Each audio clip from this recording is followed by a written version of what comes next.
dá dúró kíkálukú sọ̀rọ̀ lọ́tọ̀ọ̀tọ̀ ká mèrè tá ó jẹ àìṣerú ẹ má sọ wá dẹrú ṣe ti gbọ́.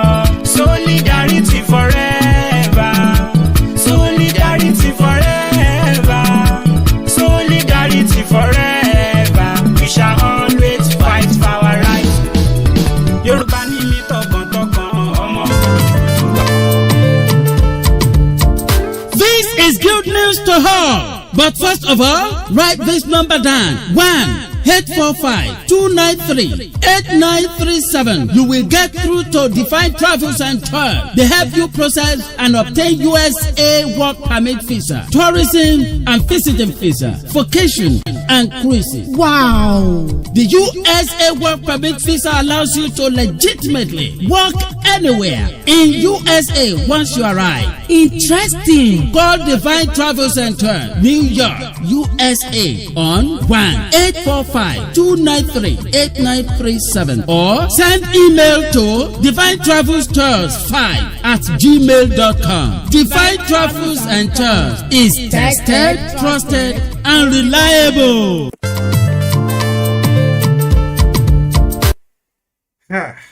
Adúpẹ́ lọ́wọ́ Ọlọ́run ọba ṣẹ̀dá ọba amáyẹ̀dá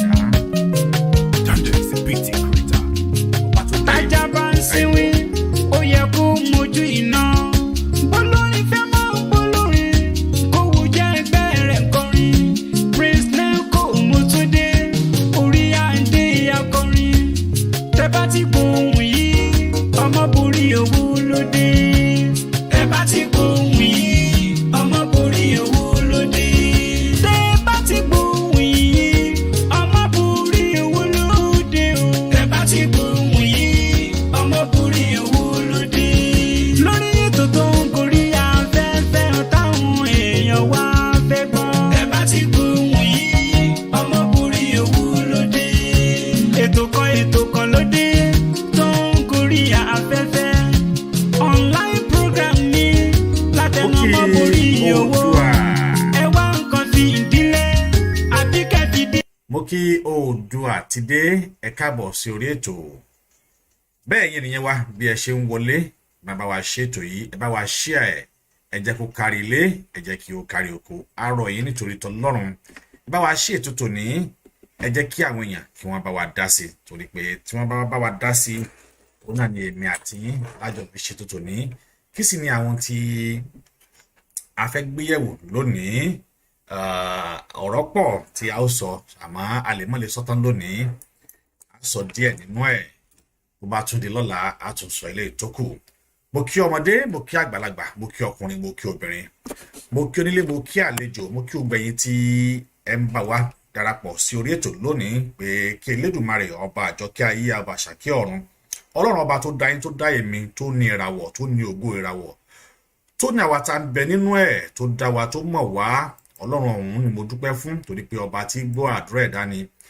láṣẹ Elédùmarè ọba tó ní wá tó dá wa àdúrà gbogbo wa yóò gbà bẹ́ẹ̀ ọ̀nà yóò sì là fún gbogbo wa láṣẹ Ọlọ́run ọba a ò ní fi ẹrù wa sọ ènìyàn bẹ́ẹ̀ a ò ní rájò gbé sájò láṣẹ ọba tó dá èmi àti yín gbogbo wa pátápátá òun náà ni ọ̀run yóò ṣílẹ̀kùn oore ńláńlá yóò ṣílẹ̀kùn ẹ̀ fún wa ní gbogbo ọ̀nà àdúrà wa yóò gbà ọ̀nà wa ò ní dojúrú gbogbo ibikíbi tí a bá ti ń dé òun náà ni oore yóò máa wá wa rí nítorí pé ajé kò ṣàlẹ̀ tètè wá kó wá fi lè wá ṣe ibùgbé kí ajé kò ṣàlẹ̀ tètè wá kó wá fi lè wá ṣe ibùgbé àrà ajé yóò ṣàlẹ̀ tètè wá yóò wá ràn wá lọ́wọ́ yóò wá ṣílẹ̀kùn ọrọ̀ fún wa torí pé òun lọ́ba ti ṣílẹ̀kùn ọrọ̀ fún gbogbo wa mo wá kí wa lónìí bí a ṣe ń wọ inú ètò yìí mo kí lọ́ọ̀ ẹkùn adé ẹ ṣé púpọ̀ mo dẹ̀ kí adétutù dáínà ẹ ṣé pọ̀ mo kí ìdáyàt mọ̀háínà ẹ ṣé púpọ̀ bí ẹ ṣe ń wọlé yìí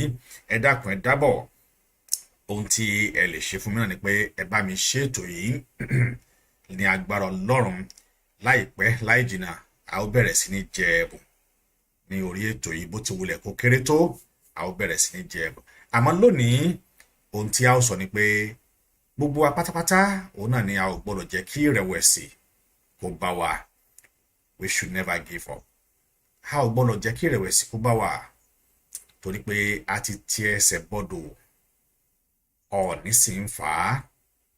Yorùbá wọ́n lọ wọ́n bọ̀, wọ́n ní eyín ò kì í dénú omi ó tún wá máa kígbe òtútù mọ́.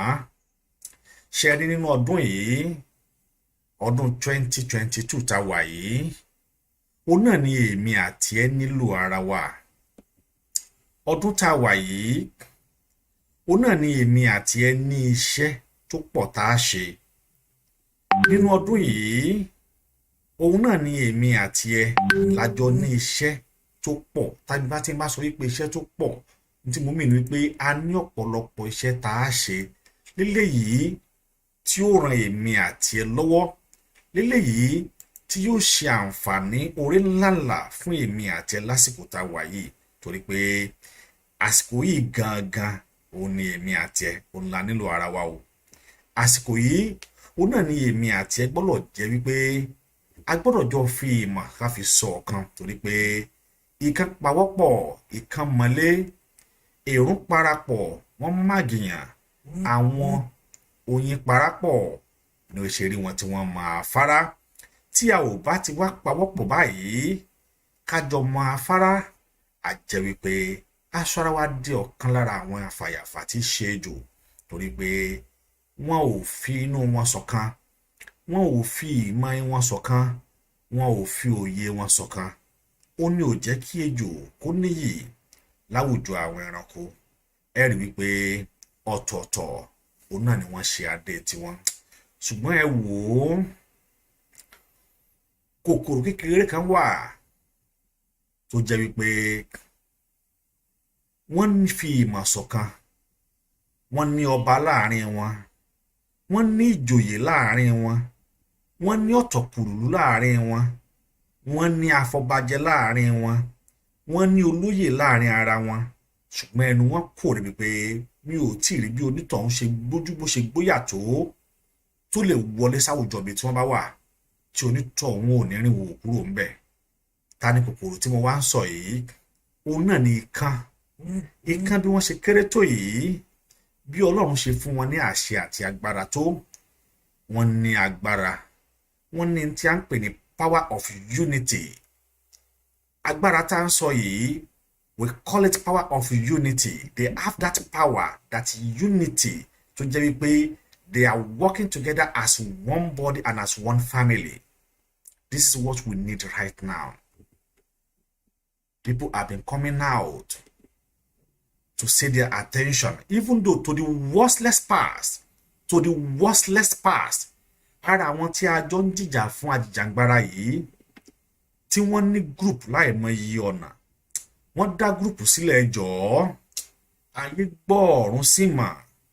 Group tí wọ́n ní kìí ṣe mẹ́ta, kìí ṣe mẹ́rin, kìí ṣe márùn, kìí ṣe mẹ́fà, tó sì jẹ́ wípé àwọn tó wà nínú group tí wọ́n ní yìí, àwọn èèyàn ńláńlá jàkàjàkà ni, tí a rò wípé their aim and objective and ambition is to work indirectly for Yoruba nation, so that we can work together as family to extract ourselves from that so-called contraction country, that Nigeria. But now, wọ́n ti sọ bí táwọn ń lọ wípé àwọn fẹ́ ṣètò ìdìbò nílé, àwọn fẹ́ dìbò, àwọn ò sọ wípé àwọn fẹ́ fi Yorùbá nation sílẹ̀. Àmọ́ tí wọ́n fẹ́ ṣe ni pé wọ́n fẹ́ play tá a mọ̀ sí game of direction. Bóyá lèyí yóò jẹ tàbí lèyí yóò ní jẹ. Lóòótọ́ gbogbo wa la lè play irú game bẹ́ẹ̀, a lè play ẹ̀. Nobody sọ pé ká má play ẹ̀, but tẹ́ ẹ bá fẹ́ play ẹ̀, it's better you extract yourself completely from that so-called group. Let us know where you belong. You are not for Yoruba nation, then you drop it. You are for 2023 election, then you go ahead with it. Nobody will stop you that.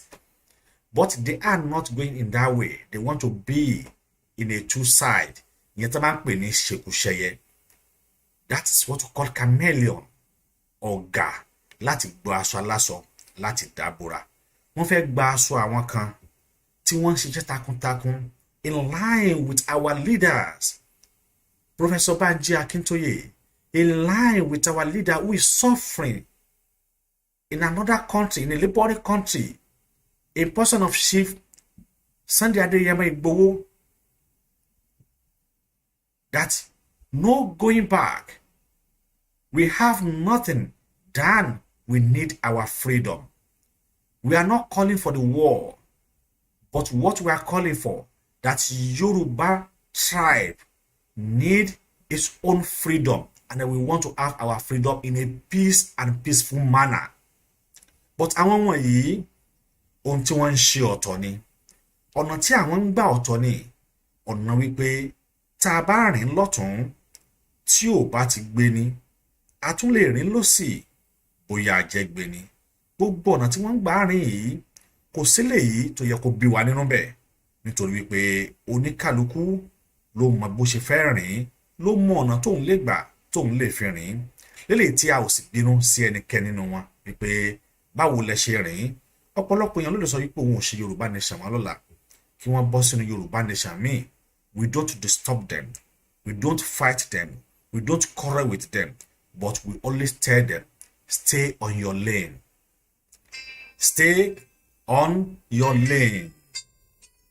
Stay on your lane.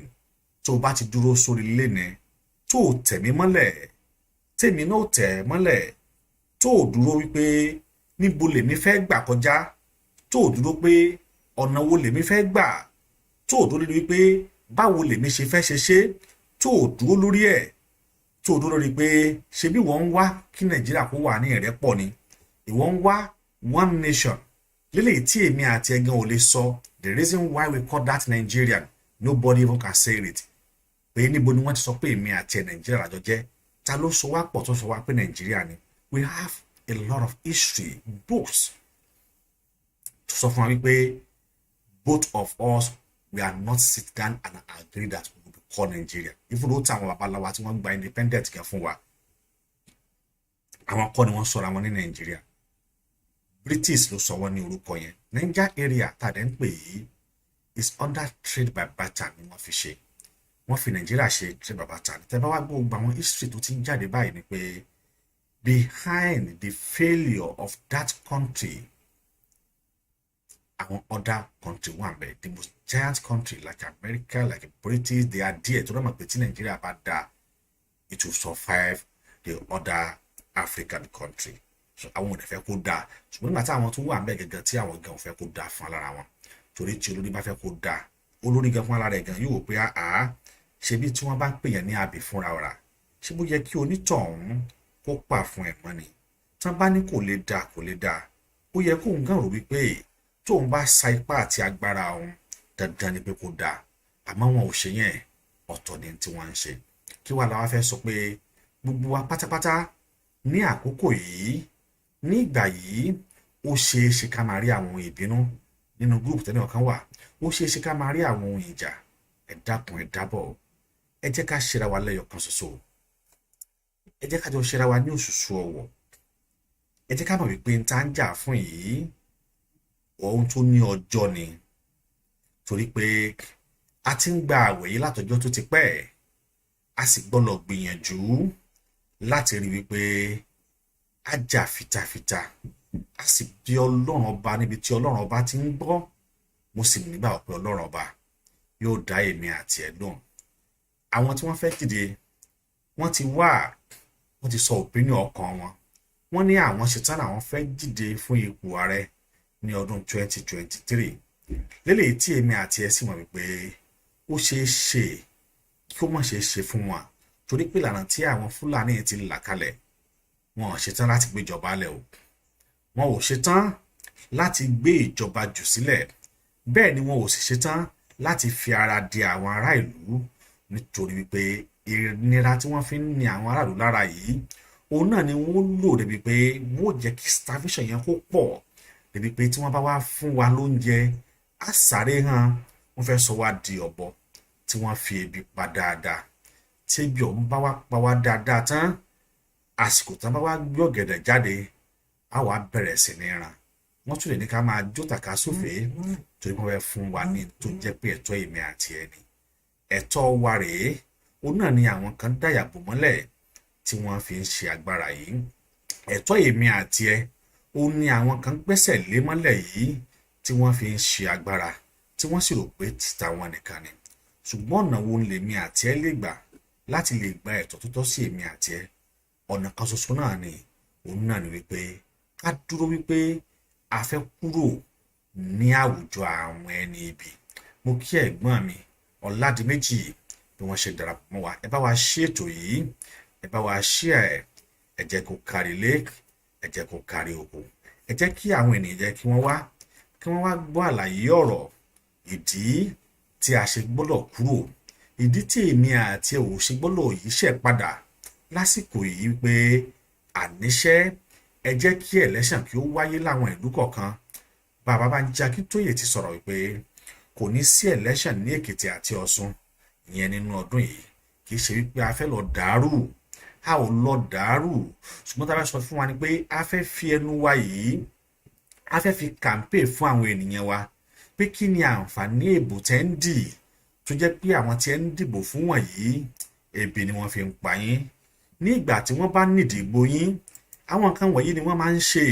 Kódà ẹ rò pé ènìyàn rere ni wọ́n ni, ẹ rò pé ẹni rere ni wọ́n, ẹ rò pé ẹni àlùbáríkà ni wọ́n, ẹ rò pé ẹni iyì ni wọ́n. Kódà níbi tí wọ́n burú dé, wọ́n á máa jẹ àgbàdo ní títì, wọ́n á máa mu gàrí ní títì, wọ́n á máa lọ jẹ ẹ̀pà gan ní títì. Kódà wọ́n á máa kiri ata ní títì pé ọmọ alátàrí. Jẹ́ kí èmi àti ẹ jẹ́ ká jọ sáré wo àwọn fọ́nrán kékeré yìí, píṣọ̀ kékeré yìí, kó wá wò ó àwọn wọ̀nyí irú ọgbọ́n wo ló rò pé wọ́n ń lò. Wò wọ́n á jẹ̀gbàdo.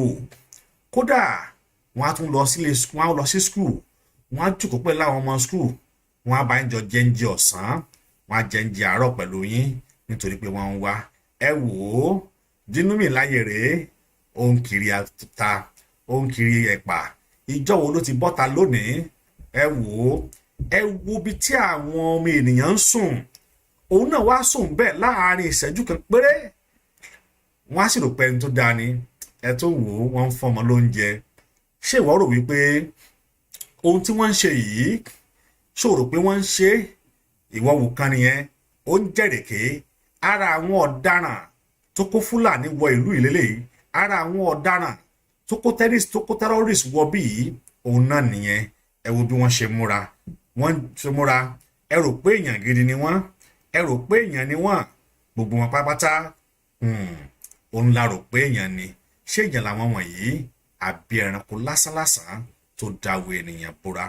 Ṣé èèyàn ni wọ́n àbí ẹranko ènìyàn tó ń gbénú afẹ́fẹ́ tá ń pè lénìyàn? Ṣé èèyàn làwọn wọ̀nyí? Wọ́n ń fara ní ọ̀pọ̀lọpọ̀ mẹ̀kúnnù.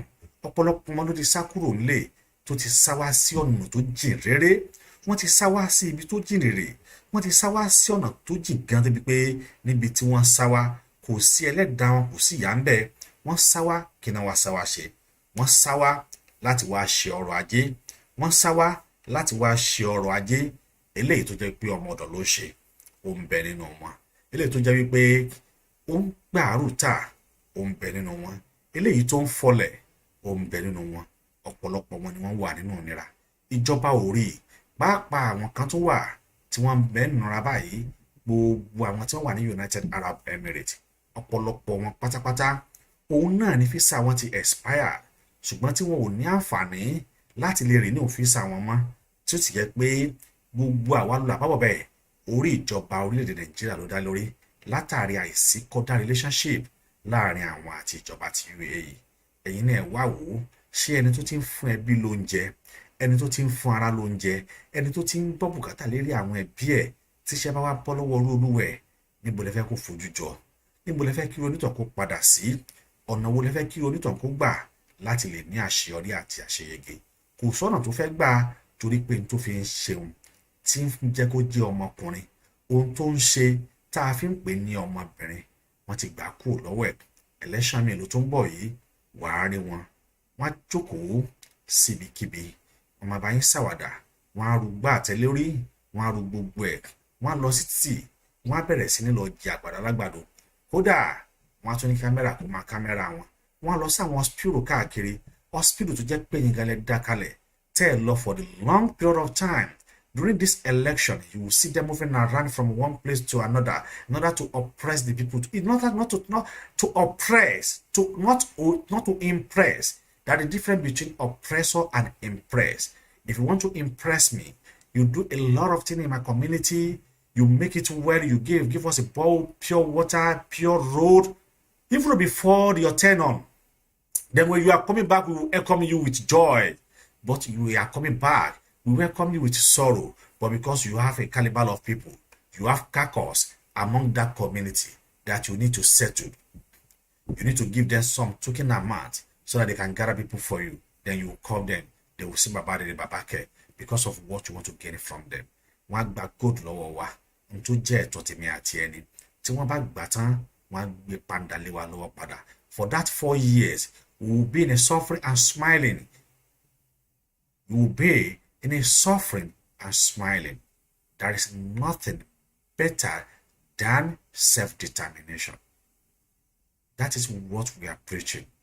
Ohun tí a ń sọ ni wípé kí gbogbo wa ká jọ jà láti lè ní tí a mọ̀ sí self-determination ti ara wa fúnra wa. Self-determination yìí olúmọ lè assist èmi àti ẹ láti lè live comfortable. Ẹlòmíì àìkúrò nílé ò mọ̀ wípé ìgbádùn kan tún ń bẹ níbi pé èyí ò mọ̀ bẹ́ẹ̀ lọ pé ìwọ Ọlọ́run dákun jẹ́ kí wọ́n múná lọ. I'm telling you, iná yẹn á ranjú kalẹ̀ from January 1st to December 31st for complete 365 days. Iná yẹn ò ní ṣẹ́jú for 1 second. For complete 365 days, iná yẹn ò ní ṣẹ́jú for 1 second.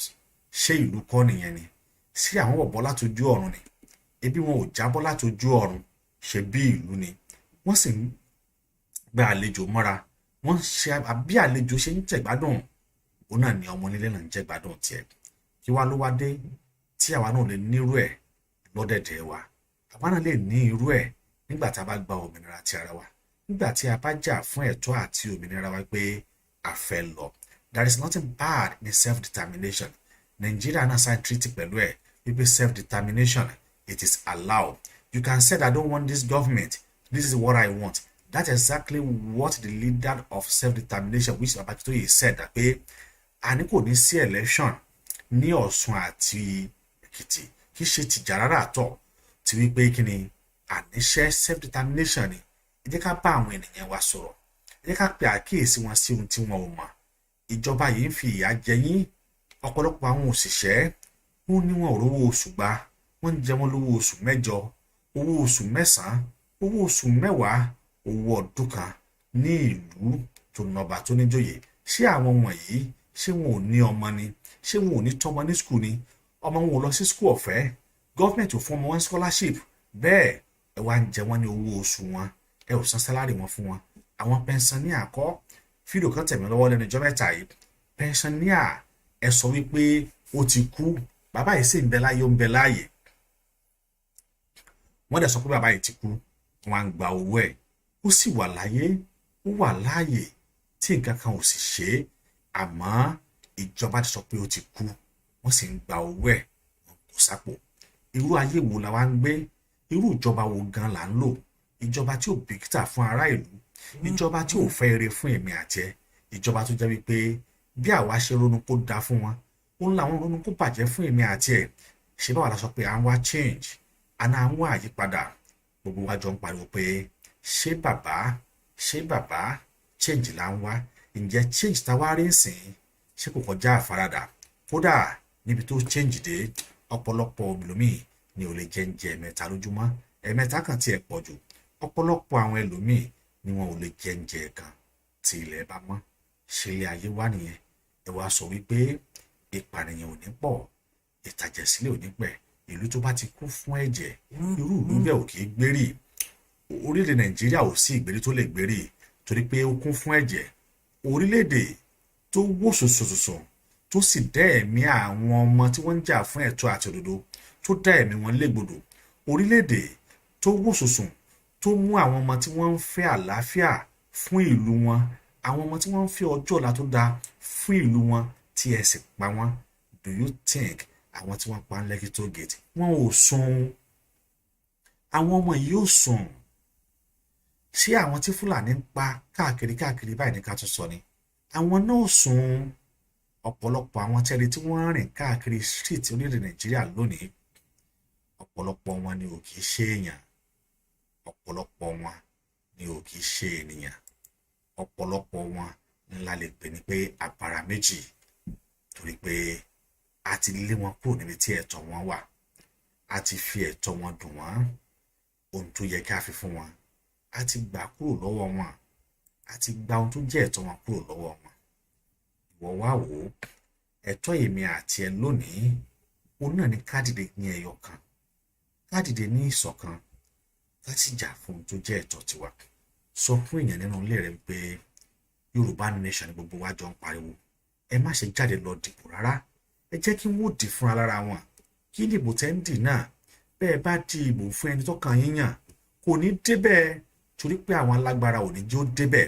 bẹ́ẹ̀ bá wà nílé ìbò ọ̀hún ẹ sàrà yín lóòrùn tá bá ti wá fún ẹni 2000 ó ti tán ìwọ bàbá ìwọ màmá tí wọ́n fún ẹni 2000 naira pé kò tẹ̀ka fún èèyàn kan ǹjẹ́ ó tiẹ̀ mọ̀ tó ń ṣe wọ́n fún ẹni 2000 pé kò fi ra ìgbésí ayé ẹ wọ́n fún ẹni 2000 pé kò fi ra ìgbádùn tí wàá jẹ fòdìdọdún 4 jọ̀ọ́ bá mi mú calculator ẹ kó wá wò ó pé tó bá wá mú 2000 yìí tó bá wá calculate ẹ pẹ̀lú ọdún 4 wò báyìí oṣù mélòó ló ń bẹ nínú ọdún kan àrí oṣù 12 nínú ọdún kan 2000 ni wọ́n fún ẹ o wọ́n á fẹ́ kọjá 2000 torí nígbà míì wọ́n lè máa fún yín tó bẹ́ẹ̀ ga tí wọ́n bá fún yín ní 2000 naira péré tí wọ́n á sọ fún yín pé kó o mú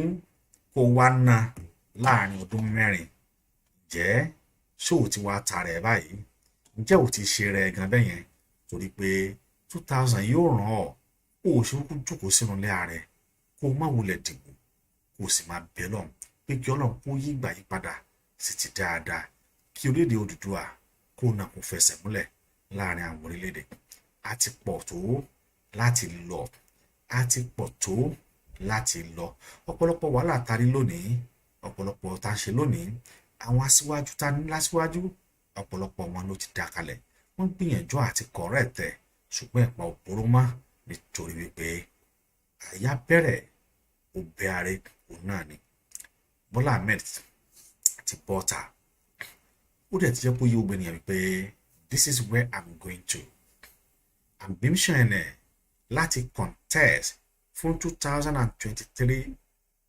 general election it's clearly stated wípé òun ti jáde òun dẹ̀ ti sọ fún president pé ohun tóun fẹ́ ṣe ní lélẹ́yìí tí ò sí ẹnikẹ́ni tó lè mú lọ́wọ́ tàbí tó lè sọ wípé kó má ṣe é lóhun tó jẹ́ pé ó fẹ́ tó gbà lérò òun náà ni ṣùgbọ́n ní gbogbo ọ̀nà tó òun fi ń lò yìí orí ẹ̀ka náà wà múra wípé àá ṣe bí àwa la nílùú gbogbo wa lájọ ní tá a bá sọ pé ẹlẹ́sùn ò ní wáyé lọ́dọ̀ tiwa ẹ má jẹ́ kó wáyé lọ́dọ̀ tiwa ẹ jẹ́ ká ronú àwọn tí wọ́n ti sùkú àwọn tí wọ́n ti sọnù lérí wípé a fẹ́ gba Yorùbá nation yìí ọ̀pọ̀lọpọ̀ ẹ̀mí ló ti lọ ọ̀pọ̀lọpọ̀ dúkìá òun náà ló ti bọ́ sọ̀rọ̀ Bọ́lá Ahmed sọ̀rọ̀ ó yọ kó bòkun tiẹ̀ ó ní òun ní tòun òun ò ṣetán láti dìde fún election òun dẹ̀ ti clear ambition pé òun fẹ́ ṣe ẹ jẹ́ ká gbọ́ bí ó ṣe wí. I can answer that with categorical yes. I've informed the president of my intention, but I've not informed the Nigerians yet. I'm still consulting, and I have no problem consulting, and I've not set a parameter of limitation to the extent of how many people will I consult. You will soon hear, all you want to hear is a categorical declaration. You've gotten that truth from me that I've informed the Mr. President of my ambition. And you don't expect more answers than that. Ó ti ní wípé ẹ ò nílò àdéhùn ju tí mo ti sọ yìí lọ. Níwọ̀n ìgbà tí mo ti sọ fún olórí orílẹ̀-èdè wípé ohun tí mo fẹ́ ṣe ní lélẹ̀ tó sì túmọ̀ sí wípé ohun tó fẹ́ ṣe ní kò ṣetán láti yẹba. Òun sì dúró wípé orí wa Nàìjíríà yìí ọrùn ṣù òun náà ní àparò òun ló máa ń kú sí. Everybody have the right to his own opinion. Báwọn jà sí. A ò sì ní kí oníkálukú kó má sọ wípé opinion tó ń lélẹ̀ yìí. Oníkálukú ló ní ẹ̀tọ́ sí opinion tó kàn tó lè ṣe. Wọ́n bá ṣe ní ẹ̀tọ́ I can answer that with categorical yes. Àwọn ẹlòmíì náà tún ní I've ẹ̀tọ́ informed the president sí of àwọn my òbí mi intention, tí wọ́n tún lè ṣe. but I've not informed the Nigerians yet. Kí la fẹ́ I'm ṣe still papọ̀? Kí ni tájọ fẹ́ ṣe papọ̀? A lè jọ wá rò pé ọ̀nà wo la tó fẹ́ gbà tá a lè fi ṣe tó fi lè lójútùú. Òun náà ni kí a fi ìmọ̀ ṣọ̀kan. Òun náà ni kí a pawọ́pọ̀ ká ṣera wa ní ẹyọ kan. Ká rántí wípé ìkan pawọ́pọ̀, ìkan ti mọ́lé, èrún parapọ̀, wọ́n ti máa gbìyàn. Àwọn oyin ti parapọ̀, wọ́n ti máa fara. Ọ̀rọ̀ tá gbé dání yìí kì í ṣe ní tó yẹ pé a lè bára wa jà tàbí tí a lè máa táwọn aṣọ síra wa. Bí kì í ṣe wípé kí a ṣera wa ní òṣùṣù ọ̀wọ̀. Ká sì mọ̀ wípé ibi báyìí òun náà ni à ń lọ. Ọ̀pọ̀lọpọ̀ àwọn group tó wà lónìí wọ́n ti bẹ̀rẹ̀ sí ní fojú létà àwọn tí a ò kàn tiẹ̀ lérò wípé wọ́n lè sọ wípé àwọn fẹ́ díje fún ipò election tàbí àwọn kan tiẹ̀ nígbàgbọ́ nínú 2023 general election. Ọ̀pọ̀lọpọ̀ wọn ló ti fojú létà sí. Bẹ́ẹ̀ sì ni àwọn láńwò gẹ́gẹ́ bí aṣíwájú nínú àwọn ọ̀pọ̀lọpọ̀ group tí wọ́n dá kalẹ̀. Àwọn láńwò gẹ́gẹ́ bí ènìyàn tá a rí wípé wọ́n dúró ti Yorùbá nation tọkàntọkàn. Kódà wọn a tún máa tara wípé olóyè Sunday Igboho ń bẹ láhàámọ́. Ọ̀nà wo ni ó gbà tí ó fi jáde? Àṣẹ Yorùbá wọn ní Ọ̀yọ́ lóṣòó inú ẹ̀ dọ̀bálẹ̀ kí gbogbo ẹ̀yin ará Ọ̀yọ́ ẹ má fi ṣèbínú sí mi o, torí pé ohun tá a fi ń dá ìran Ọ̀yọ́ mọ̀nà wọn ní Ọ̀yọ́ lóṣòó inú wọn dọ̀bálẹ̀. A jẹ́ pé àwọn wọ̀nyí wọ́n fi dúdú sínú, wọ́n tún fún jáde ni. Wọ́n lo ọgbọ́n àyínìke, wọ́n lo ọgbọ́n àyínìpadà, wọ́n lo ọgbọ́n àlùmọ̀kọ́rọ́ yìí láti kó èrò jọ. Ṣùgbọ́n wọ́n fẹ́ mú gbogbo àwọn èrò ọ̀hún, wọ́n fẹ́ dà wọ́n wọnú 2023 general election. Ṣùgbọ́n tó bá wá rí bẹ́ẹ̀, nígbà tí àṣírí wa padà wá tú yìí, bẹ́ẹ̀ sì ni wípé bí ohun tí wọ́n lérò pátápátá, òun náà ni ó padà wá dasán mọ́ wọn lọ́wọ́. Gbogbo tí wọ́n lérò pé yóò padà wá ṣẹlẹ̀, òun náà ni ó padà wá dasán mọ́ wọn lọ́wọ́. Wọ́n họ́ fún àwọn èèyàn lówó ní owó tí kì í ṣòwò kékeré, ṣùgbọ́n ọ̀pọ̀lọpọ̀ àwọn èèyàn pé tó bá jẹ́ pé tówó ni, àwa náà tó tán, a tó tán láyé ara tiwa. Ebi ò pa wá, bẹ́ẹ̀ la sì yó. Ṣùgbọ́n tá a gbé dání yìí, àná a fẹ́ gbalẹ̀ bàbá wa ni. Àná a fẹ́ dúró ní ìṣọ̀kan ohùn rẹ̀ pọ̀ láti gba orílẹ̀-èdè, láti gbalẹ̀ Yorùbá, láti jẹ́ kí àwọn èèyàn wa kí wọ́n bọ́ lọ́wọ́ ikú òjijì eléyìí tí àwọn Fúlàní fi ń pa wọ́n yìí. Bí èèyàn bá jáde láàárọ̀ àti padà wọlé yóò sì dògún fún un. Ìyẹn bí ò bá ṣọ́ra. Bí èèyàn bá jáde lọ́sàn-án àti padà wọlé yóò sì dọ̀ràn. Ìyẹn bí ò bá ṣọ́ra. Ọ̀pọ̀lọpọ̀ ènìyàn ló ti jáde ní lówùúrọ̀ yìí ṣùgbọ́n tí wọn ò lè padà wọlé. Ikú ń pa lọ́tùn-ún, ikú ń pa lósì. Bí wọ́n bá jáde nílé, Fúlàní fi kú lé wọn káàkiri ní ìlú bàbá wa tiwa, níbi tí wọ́n forí wa sọlẹ̀ sí, tí ìṣe bí akọrí sílẹ̀ Haúsá láti lọ dáràn. Ṣùgbọ́n nílẹ̀ Yorùbá, ní stéètì Yorùbá, kí àwọn kinní yìí kí wọ́n ní àyà láyà, kẹ́rù sì mọ́, kẹ́rù má bà wọ́n, kí wọ́n gbójú, kí wọ́n gbóyà, kí wọ́n wá sí ìlú onílùú kán dẹ̀ tún wọ́n máa pa wọ́n bẹ̀. Kì í ṣe pé àwọn náà ni wọ́n dédé ń ṣerú ẹ̀. Àwọn kọ́ ló dé ń ṣe é nítorí pé wọ́n ní ọwọ́ ìjọba lẹ́yìn, nítorí pé wọ́n ní ẹni, wọ́n sọ wípé tá a bá lẹ́ni ní mọ̀ sàn, àní mú kíkà. Wọ́n ní ẹni ní mọ̀ sàn ni. Òun ló jẹ́ kí wọ́n wí pé agbára àwọn tó ń táwọn ṣe. Wọ́n ní ẹni ní mọ̀ sàn. Òun ló jẹ́ kí wọ́n rò wípé gbogbo ohun táwọn bá ti ṣe àṣegbé ni. Wọ́n ní ẹni ní mọ̀ sàn. Òun ló jẹ́ kí wọ́n máa ṣe yánfáyánfà, kí wọ́n máa ṣe kándákàndá níwájú ejò. Ká ní wọn ò lẹ́ni ní mọ̀ sàn ni, ejò sàn wọn, yóò sì sàn wọn ní àsàpà.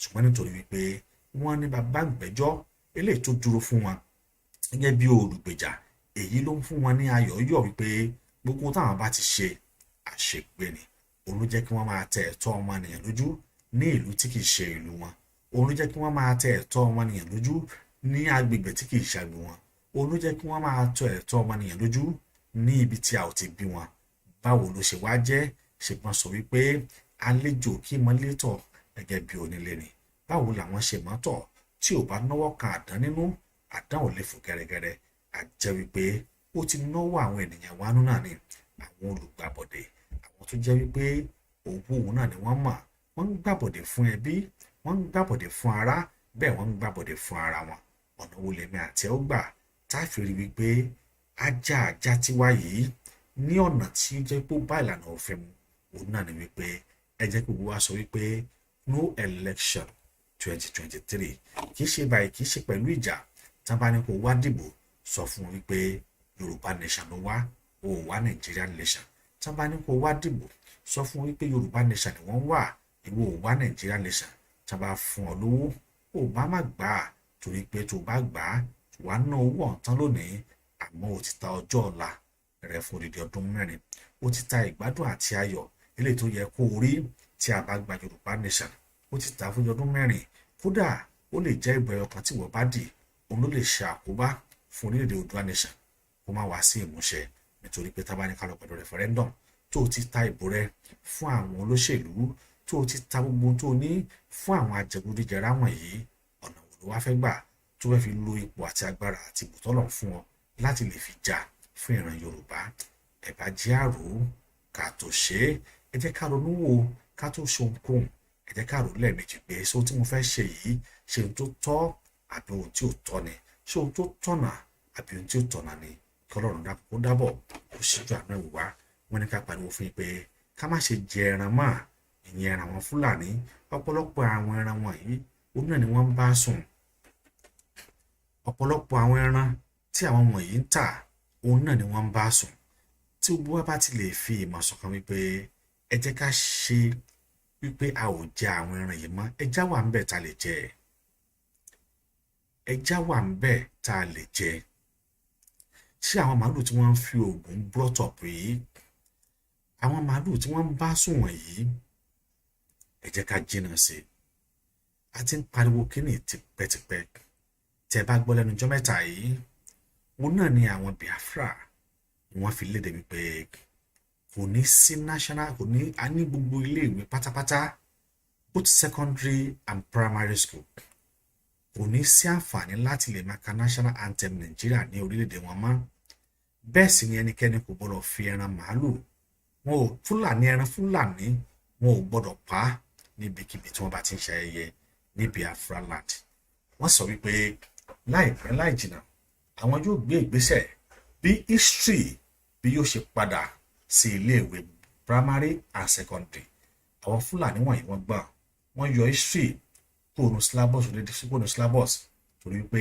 kí àwọn ọmọ tèmi àti ẹ ká má lè mọ ìtàn ká má lè mọ ibi tí a ti bí wọn ká má lè mọ ibi tí wọ́n ti ṣẹ̀ wá wọ́n yọ history kúrò ní inú syllabus ìlú wo lẹ́gbọ́n tó ti ń ṣeré ẹ̀ ìlú wo lẹ́gbọ́n tó ń dánrú ẹ̀ wò tí ma bẹ́ sọ history nípa ilẹ̀ Yorùbá ẹni tó wá láti British wọn náà wá sọ wípé Yorùbá history báyìí ni Yorùbá ṣe rìn báyìí la ṣẹ̀ṣẹ̀ wá ọ̀nà wo ló ń gbà mọ́ ẹni tó wá láti British tó wá ń sọ history bíi tèmi fún mi tó ṣeéṣe fèmí sìn kí n máa sọ history British fún kò ní sọ fún mi pé who are you where are you from British why are you telling me my story this is my story not your story. Why are you telling me my story? So possible. But torí pé wọ́n ti brainwash wa. Wọ́n ti brainwash èmi àti ẹ pẹ̀lú tá a máa so-called religion. If you're a Christian, you will say that you are a devoted Christian. If you're a Muslim, you will say you are a devoted Muslim.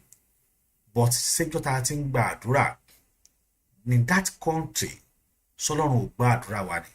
We have the largest population of pastors so far in the world. In all Africa, our pastors are using our money to buy jets. One even have 2 or 3 or 4 jets. Ọlọ́run ò gba àdúrà wọn ni.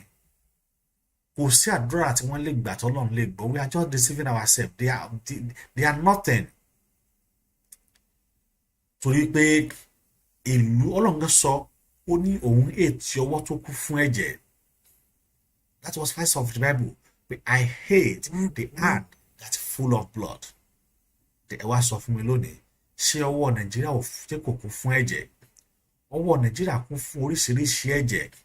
Ẹ̀jẹ̀ àwọn tí wọ́n pa ní Ìgàngán, ẹ̀jẹ̀ àwọn ẹni tí wọ́n pa ní Lekki Toll Gate, ẹ̀jẹ̀ àwọn ẹni tí wọ́n pa ní Sanfara, ẹ̀jẹ̀ àwọn ẹni tí wọ́n pa ní Àkúrẹ́, ẹ̀jẹ̀ àwọn ẹni tí wọ́n pa l'Ondo, ẹ̀jẹ̀ àwọn ẹni tí wọ́n pa káàkiri bẹ́ẹ̀ bẹ́ẹ̀ lọ. Ọ̀nà wo lẹ wá lè gbà tí èèyàn fi lè gba àdúrà tí àdúrà lè gbà? Ìjọba tẹ́ ń bá dìgan òràn tí àdúrà àwọn nǹkan tí ẹgbẹ̀rún pé kó lè dà, ohun tí wọ́n sọ ni pé let us go back to the farm. Let us go back to the farm. The farm wo lè máa ti fẹ́ padà sí? Ṣé fáàmù tí àwọn Fúlàní ti gbà wọ̀nyí òun la fẹ́ padà sí?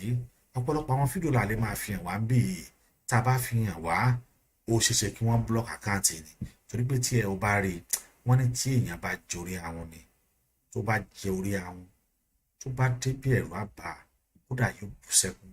Tí n bá fi àwọn pictures àtàwọn fídíò the way the Fulani is butchering our people, the way the Fulani is killing our young vibrant youth, the way the Fulani is killing our farmers, the way the Fulani is destroying our property, the way they were destroying our life, the way they were destroying our people, the way they were killing us, you will be surprised. Say, why is it the country that a military is ruling?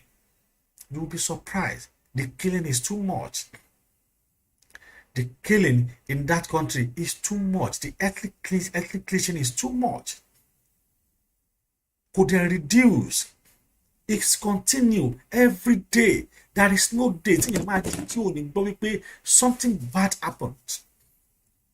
That Nigerian law war from January 1st, 2023, go and check it till today.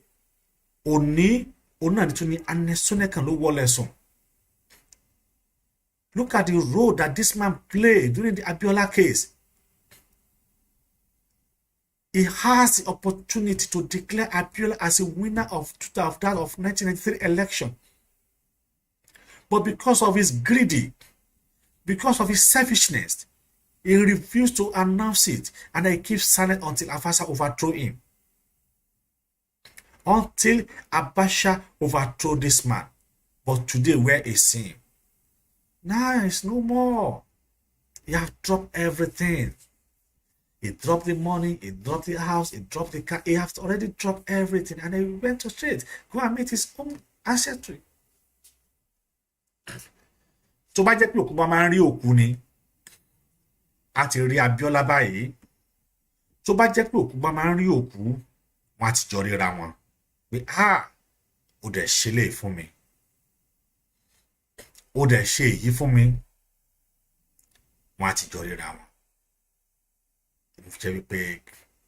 We should never give up to fight for this battle. We should never give up to let people know that we are peacemaker. We should never give up to fight for what belongs to you and I. We should never give up. Ọlọ́run á dẹ̀ ràn wá lọ́wọ́. Ọlọ́run á fún wa ṣe. Ṣùgbọ́n ju gbogbo ẹ lọ, ẹ jẹ́ ká dúró ní ìṣọ̀kan àti ìrẹ́pọ̀. Ẹ jẹ́ ká dúró ní ìṣọ̀kan àti tí a mọ̀ sí ìrẹ́pọ̀.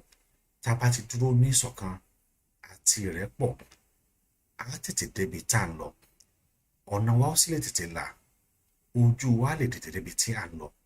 Ẹ jẹ́ ká rántí wípé ohunkóhun tá a bá ti ṣe lónìí, ọ̀rọ̀ ìtàn ni ó padà wá dà lọ́la. Ṣé bí ohun tẹ́lẹ̀ kan wọ́n ṣe là ń sọ yìí? Ohun tí wọ́n ṣe là ń sọ nípa ẹ̀ yìí, ohun tí wọ́n ṣe là ń sọ yìí, ṣùgbọ́n kì í ṣe ọ̀pọ̀lọpọ̀ wa òun la mọ̀ history. Why are we here today? The so-called mess that we find ourselves, why are we here today? Nobody. Go back to the history as back of 1960, as back of 1914 amalgamation. Let us go back to the history. I've said it in this program once before, okay? As Nigeria is concerned, you cannot tell the government that we need restructuring. They will never give us restructuring. Omoyele is there asking, fighting for the structuring. They will never reform the constitution. They will never. From 1914 amalgamation till today, we have used 9 constitution. We used 9 constitution. Tabanikatu Yokurupe 1914 amalgamation. Let us take from 1960 that we gain independent till today, we have used 6 constitution. As the old Nigerian giant of Africa, we have used 6 constitution.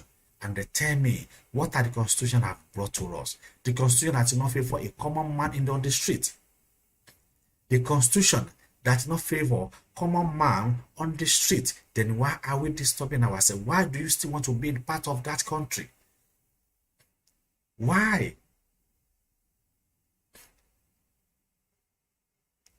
Six constitution. How come? Tí a máa ní tí a ti máa lo 6 constitution kò dẹ̀ sí eléyìí tí wọ́n lè ṣe tó lè form the peace of the nation.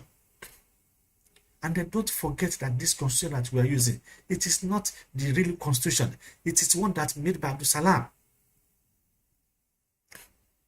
Because this constitution was made by Abdul Salam before he left that throne. Abdul Salam made this constitution. And that they have perfected everything. They have perfected it that everything belongs to the Fulanis. Your land, my property belong to the Fulani. Go to that constitution. The constitution have so worse to the extent that even the common governor doesn't even have the right over his state. Common governor, it doesn't have the right. It doesn't have autonomous power over its state. If it is not, kí ló máa mú kí àwọn kí wọ́n máa send the ọlọ́pàá láti ilẹ̀ Abuja wá sí Lagos State without informing the Lagos governor. And then look at that video very well. Look at how that policeman is rude, ruthlessly, and even insulted the governor. Ká sọ pé ntí Sanwó-Olú jẹ ọ̀nà lóyò. But èèyàn kí ilé ọmọ fẹ́ kún pàjẹ́. Look at how they troop into that community and that estate when they tilé àwọn èèyàn pa, and the governor dem mọ̀. Governor dem mọ̀ wípé àwọn kan ti wá láti Abuja tí wọ́n ti wá tilé àwọn èèyàn pa. Governor dem mọ̀. What they are doing is to acquire the land and the property in Lagos State. That is work of Malami. Malami, they have a strategies and a plan to overthrow the Lagos State. Their plan and their sophisticated plan, they have a blueprint. Their blueprint is pure clear that they wanted to divide Lagos into 2. And how come?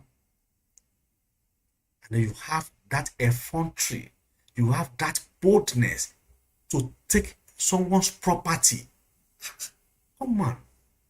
Sometimes I have a sleepless night. Why? You came to my state and take my property. You don't even fear. You don't even think it twice. But this is my state, not your state. How do you come to my state and take my properties? But because they have the backup of the government.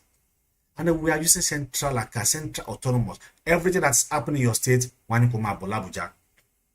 If you do something that's good, when you come to Abuja. If you have on that your right, when you come to Abuja, they use that Abuja as a central discipline. Central discipline center. Láti lè fi conquer all that state. Láti lè fi conquer all that state. The Lagos State are facing the battle.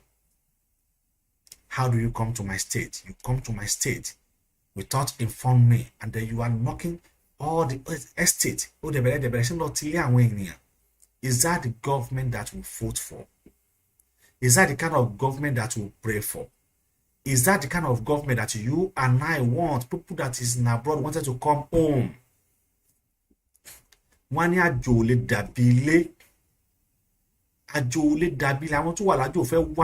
how do you want them to come home when the house is even scattered? How do you want them to come? No, they won't. They would rather die there because they have a peace of their mind. They don't hear gunshotting everywhere. We all need the unity. We should never give up. We should never give up to fight for our right. We should never give up to fight for what belongs to us. I need not to give up. We just need to work hard. We just need to know the strategy that we use to make sure that we have everything in place. Then how do you do it? We can do it by court referendum. Do you know that the nation is going to split? Yes. Do you know about Yoruba nation? Yes. Do you know that Yoruba nation is going? Yes. Then what do you prefer? Do you want to go with Yoruba nation or you want to go with Nigeria? You choose one that you belong to. The one that, but I believe that Yoruba nation that we are clamoring for, Yoruba nation that we are fighting for, will be the nation of your choice. It will be the nation that you have been dreamed of. It will be the nation that will give every cat head a power, autonomous power, and the peace of the mind. We are working tirelessly. People are working day and night. People are praying that this nation should come true. You have your part to play. If it is prayer, continue praying for Yoruba nation to exist. If it is prayer, continue praying for Yoruba nation to exist, because that is the only nation that will give you the rest of your life. That is the only nation that will give you the peace of mind. That is the only nation that will give you what you want. Then what are you waiting for? That nation is your nation. That nation is my nation. That nation una ni nti emi ate tó nfẹ́. Ṣáájú kí n tó parí ètò yìí, ẹ jẹ́ ká sáré bí polówó ọjà wa lẹ́ẹ̀kan sí. This is good news to all. But first of all, write this number down. 1-845-293-8937. You will get through to Divine Travels and Tours. They help you process and obtain USA work permit visa, tourism and visiting visa, vacation and cruises. Wow! The USA work permit visa allows you to legitimately work anywhere in USA once you arrive. Interesting. Call Divine Travels and Tours, New York, USA on 1-845-293-8937 or send email to divinetravelstours5@gmail.com. Divine Travels and Tours is tested, trusted and reliable. Ẹ̀yin ọmọ Yorùbá tàtà, àsìkò náà ti dé, kò sì ní pẹ́ mọ́ tí wọn yóò máa sọ fún wa kí a tọwọ́ bọ ìwé Yorùbá fẹ́ dá dúró. Èyí referendum ni wọ́n ń pè é. Gbogbo ọmọ Yorùbá ni yóò tọwọ́ bọ ìwé Yorùbá ń fẹ́ òmìnira. Ohun tí àwọn tí à ń wí yìí fẹ́ gbọ́ ni wípé àwọn ọmọ Yorùbá tó fẹ́ kúrò lóko ẹrú ni wọ́n yóò tọwọ́ bọ ìwé náà. Mo rọ gbogbo ọmọ Yorùbá nílé lóko lẹ́yìn odi wípé tí a bá ti bẹ̀rẹ̀ referendum, gbogbo ọmọ Yorùbá ni kó tọwọ́ bọ ìwé ìdádúró Yorùbá.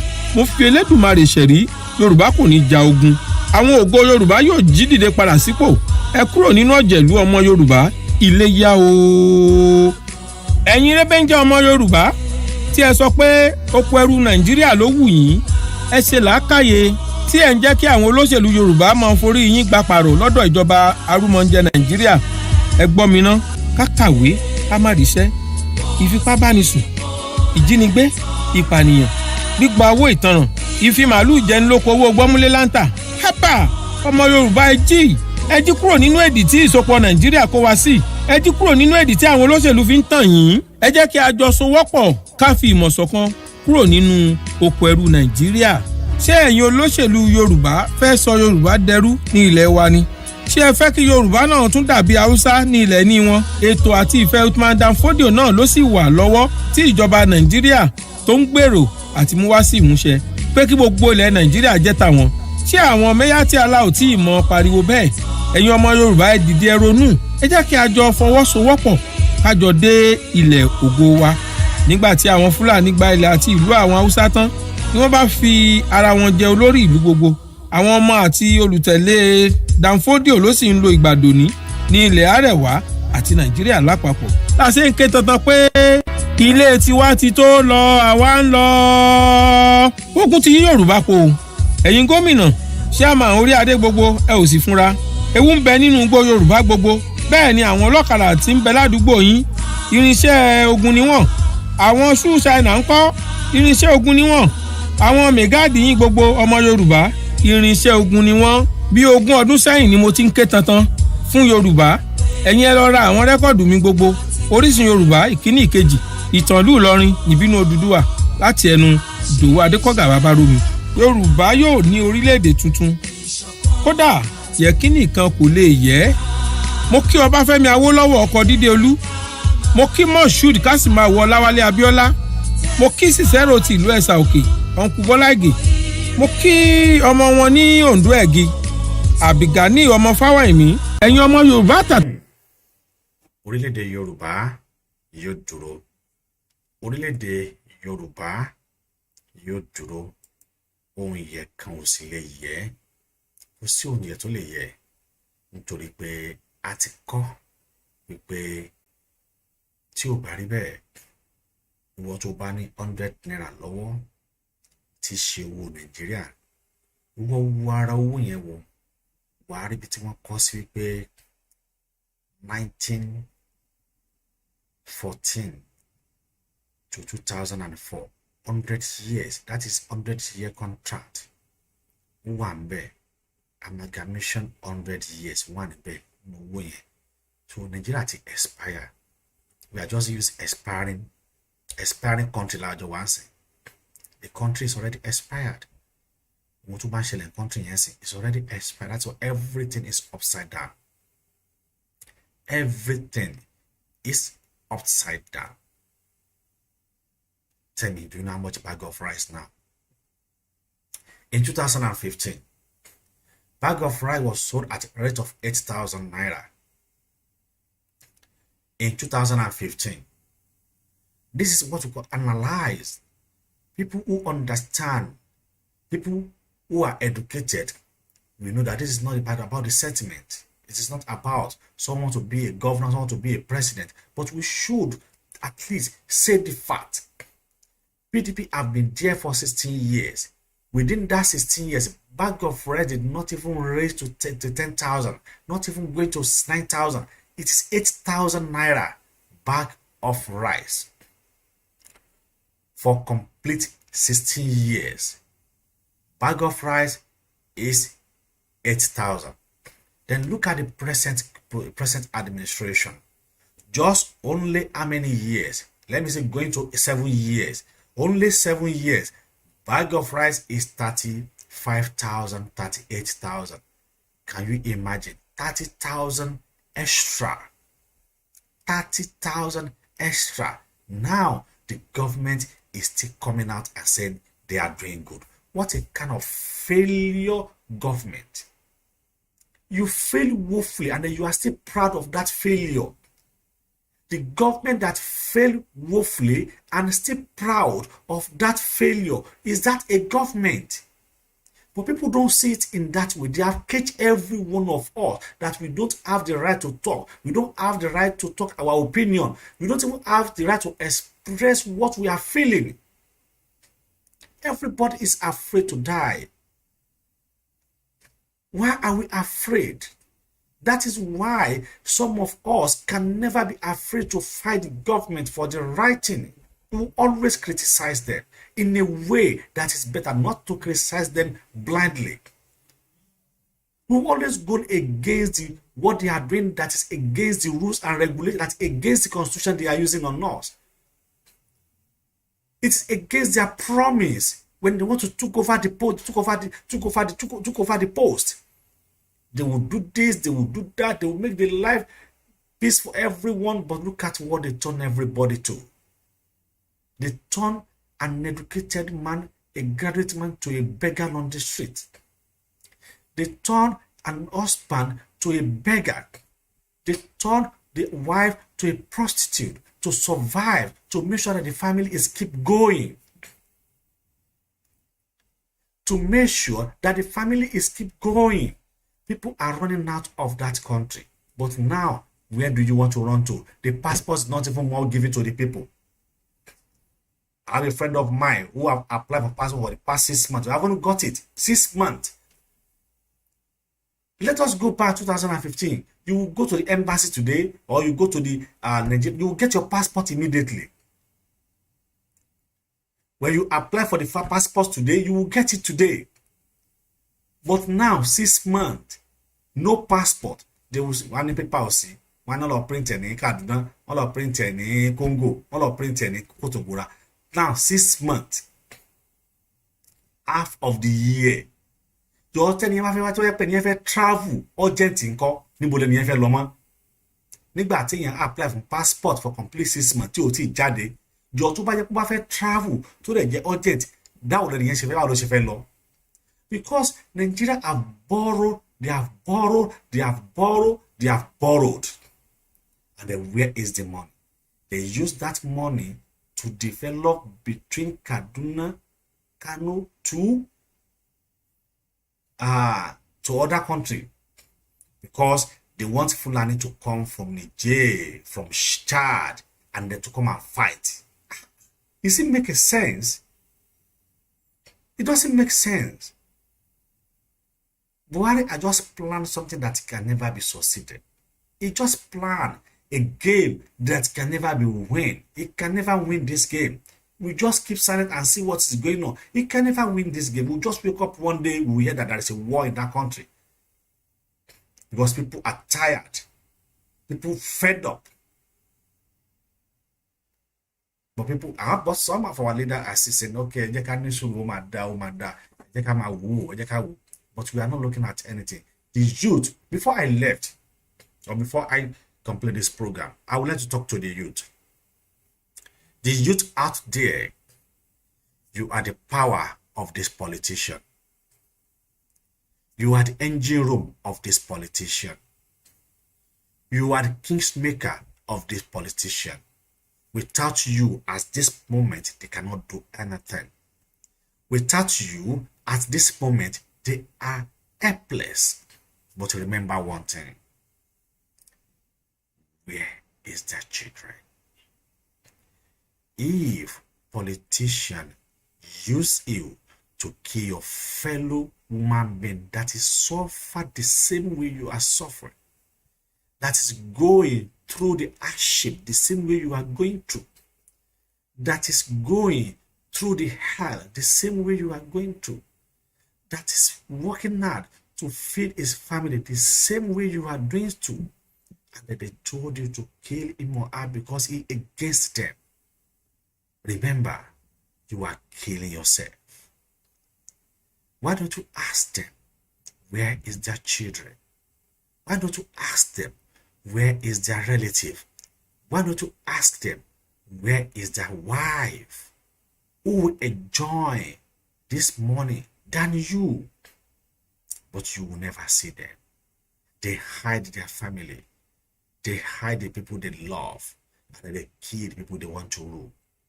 Does that make sense to you? They kill people they want to rule. Does that even make sense to you? Don't give up. But give up on a bad character. But give up on use you as an instrument of evil. But give up using you to kill your fellow human being. But give up working for politicians because of the money. Give up. Give up.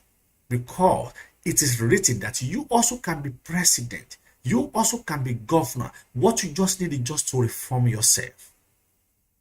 What you need is to reform yourself. When you reform yourself, when you reform your attitude, when you reform your character, you will always be a successful man. Then you work towards it. How much they wanted to give you? They give 500,000, 1 million, you will spend it and you will finish it. And then when they win that election and sit on that seat, you will be difficult to see them. You cannot even go near them, because at that time, those who are registered, those who have sophisticated weapon will be the one to guide them, not you anymore. If they wanted to see you, they will see you. They don't want, they will not see you. You don't have anything to do. You don't have right over them anymore. Why don't you use your power as a youth now? Why don't you use your power as a youth now? Why don't you use the power that God gave you as a youth now? Why don't you use it wisely? Use it wisely. And then we also rejoice together if we will have our new nation. A nation that's full of joy. A nation that's full of joy. A nation that's full of joy. Go and read it.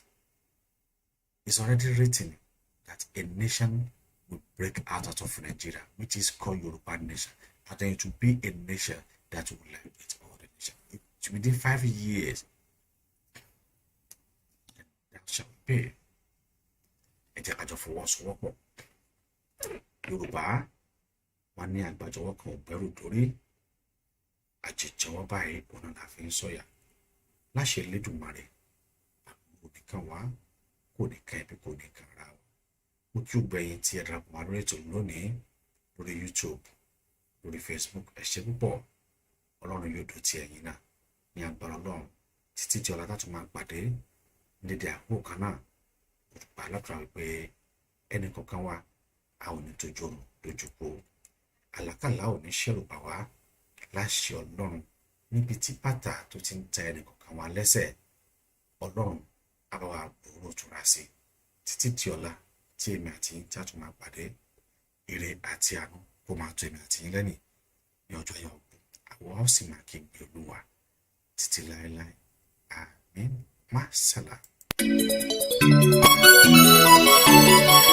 Dandex the PT creator. Yorùbá ní mi tọkàntọkàn, ọmọ Odùduwà ní mí. Yorùbá ní mi tọkàntọkàn, ọmọ Odùduwà ní mí. Yorùbá ẹ ronú jinlẹ̀ o, ẹ jẹ́ a jọ fìmọ̀ ṣọ̀kan. Dúró lórí Odùduwà nation o, òmìnira làwa ń fẹ́. Gbé kémi gbé kájọ gbé, láò fi délẹ̀ ilé rí.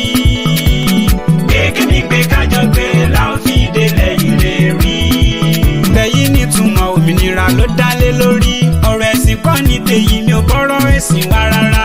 Àìlásọ lọ́rùn pàkà sówó lápérò fáwọn kan. Wọ́n fẹ́ máa tẹ̀ wá mẹ́rẹ̀ o, Yorùbá ẹ jẹ́ a gan. Odùduwà nation ló bá wa Yorùbá pátá. Yorùbá ti lé 70 million, a lè dá dúró.